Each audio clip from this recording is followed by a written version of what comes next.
What's going on, guys? I got a request today to make a video about vibrato, and actually this is the second time in the week I've been asked to make a video about vibrato. Now here's the thing, as soon as I heard it the first time, I thought to myself I'd wait, get in my studio, do this fancy video, have it be all nice, and then after today getting asked again by another orchestra director, it made me realize I got to do this now, and there are people right now that need help with the vibrato. So I'm skipping the fancy stuff, and you want to see how not fancy I am? Look at this. I'm doing this video in a storage room. Look, there's a ladder there, there are coolers here. I don't even care, because if it reaches somebody faster, that's a good thing. So here's how I do vibrato, here's how I start vibrato. The way some other people might approach it might be different, but this is how I do it. Try it out and see how it works for you. The first thing you want to do if you want to start building an awesome cello vibrato is set down your cello. This also works for bass. And I want you to take your right arm, put it on your left shoulder, pretend that your right arm is super, super itchy, and you're just going to scratch like this. You're probably going to scratch with your nail like that. Your thumb isn't going to be squeezing or doing anything weird. You're just going to scratch like that and get this feeling. If you can scratch, you can do vibrato. After that, if you're an expert scratcher, pick up your cello and set your fingers in between two strings. I usually start between D and G. Get those scratchy fingers ready, don't squeeze your thumb, and just go like this. Hopefully you've seen the other video I did on the cello sandwich. That's going to help you make sure that you get your cello up and pull your arm back. Keep that feeling in here as you scratch. Got it? Good. Here's step 3. This time put your fingers on a string. I'm going to go on the D string right now. Keep those fingers curved and get that scratchy feeling. If you can do this and you put your bow on the string, it's probably going to sound something like this.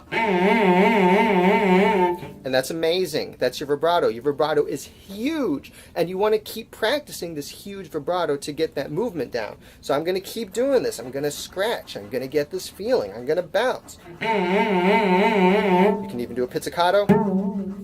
You can do it on different strings. But the thing is, you got to keep practicing this and build up those little cello calluses so that you can slide more easily. If your hand is getting stuck as you're doing it, you might not have those cello calluses, or you might be pressing too hard. So just keep practicing it until you can get this bounce like this. That's the first step. So you've got this big, huge, giant, ridiculous vibrato, but it should sound juicy and great. So now you got to cut it up into bite-sized pieces. So here's what you do. I like to point with another finger. So I kind of point at a finger. I'm going to point at 4 right now. Now just bounce a little bit. Don't bounce too much. Do you see how I'm bouncing? I'm using that right finger as a marker to kind of see where I am. But that's what you want to do. You want to stay a little bit closer and get that bounce there. So right now I just have a really wide vibrato like that. And the truth is, you're going to use different kinds of vibratos. You might have a faster vibrato. It might be slower. You might stay closer to one spot. You might move a lot. There's all different types of ways you can do this. But the idea is the same. You bounce, don't wiggle and wobble, and keep moving like that and keep building up strength.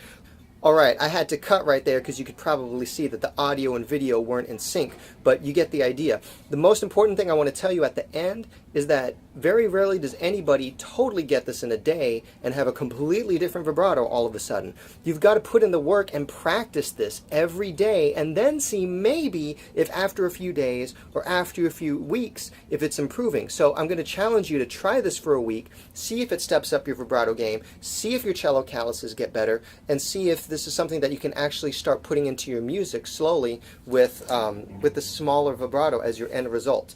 Another thing, if you think this is helpful, in a week I'm going to put another video about vibrato, so stay tuned for that. I highly suggest that you either subscribe or like and follow here so that you can see what's going on, because next time I'm going to talk about things you can do to actually start making this fit into your orchestra music and fit into your solo music a little bit better, so get ready. That's all I got for today. Try this out, let me know what you think, and get ready for the next one.